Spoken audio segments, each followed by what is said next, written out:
నువ్వు నేను మనం అందరం కలలు కంటూనే ఉంటాం.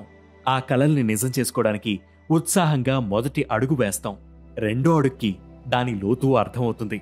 సందేహంలో మరిన్ని అడుగులు వేస్తాం.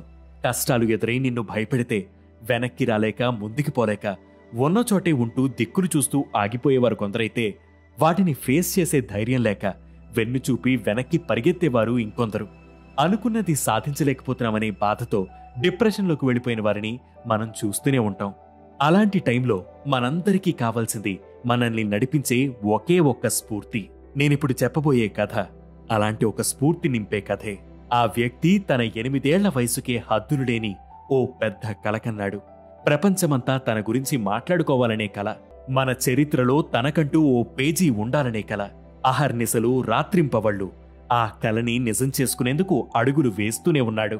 కష్టాలు తనని ఓడించేందుకు కాపుకాసి కూర్చున్నా, దుఃఖాలు తన దిశని మార్చేందుకు ఎన్ని ప్రయత్నాలు చేసినా బెదరకుండా లక్ష్యం వైపు అడుగులు వేస్తూనే ఉన్నాడు. 18 ఏళ్లకే ప్రపంచ చెస్ ఛాంపియన్గా నిలిచి మనందరికీ స్ఫూర్తిదాయకంగా నిలిచాడు. తనే గుకేష్ దొమ్మరాజు.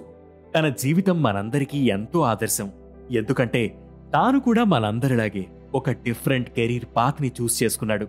మనందరికన్నా ఎక్కువే అవమానాలు పడ్డాడు. చుట్టూ ఉండేవాళ్లు, చుట్టాలు ఏ హాయిగాను ఏ ఇంజనీరో డాక్టర్ అవ్వకుండా నీకెందుకురా ఈ ఆటలు అన్నారు. భరించాడు. మనందరిలాగే తాను గెలుస్తూ ఓడుతూ ముందుకు సాగుతూనే ఉన్నాడు. కానీ తాను విజయం సాధించడానికి కారణం నమ్మకం. తన మీద తనకున్న నమ్మకం. ఓడితే రేపు గెలవగలనన్న నమ్మకం. గెలిస్తే మళ్లీ గెలవాలన్న తపన, పట్టుదల తనల్ని మనందరికన్నా ముందు తీసుకువెళ్లి కూర్చోపెట్టింది. ఒకప్పుడు స్పాన్సర్ల కోసం అందరి చుట్టూ తిరిగిన తనకి ఇప్పుడు west bridge capital, RBL bank లాంటి పెద్ద పెద్ద స్పాన్సర్లు తనతో స్పాన్సర్షిప్ డీల్ని కుదుర్చుకునేందుకు తహతహలాడుతున్నాయి. విశ్వనాథన్ ఆనంద్ తర్వాత అంత ఘనత సాధించాడు మన గుకేష్. బ్రాండ్ కొలాబరేటర్గా తను గ్లోబల్ ప్రొఫైల్ని బిల్డ్ చేసుకుంటూనే ఇప్పుడు చెస్ గేమ్ని ఇంకా జనాల్లోకి తీసుకువెళ్లే గొప్ప స్థాయికి ఎదిగాడు. ఈ స్థాయికి గుకేష్ చేరడంలో తన తల్లిదండ్రుల పాత్ర ఎంతో ఉంది. గుకేష్ తండ్రి రజనీకాంత్ ఈఎన్టీ సర్జన్, తల్లి పద్మ మైక్రోబయాలజిస్ట్.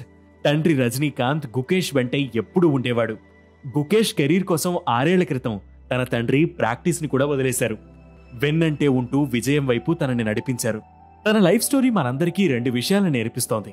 పెద్ద లక్ష్యాలను చేరుకోవడానికి వయస్సు అడ్డంకి కాదు. చేసే పని మీద ఏకాగ్రత, శ్రద్ధ ఉంటే విజయం మనల్ని తప్పక వరిస్తుంది.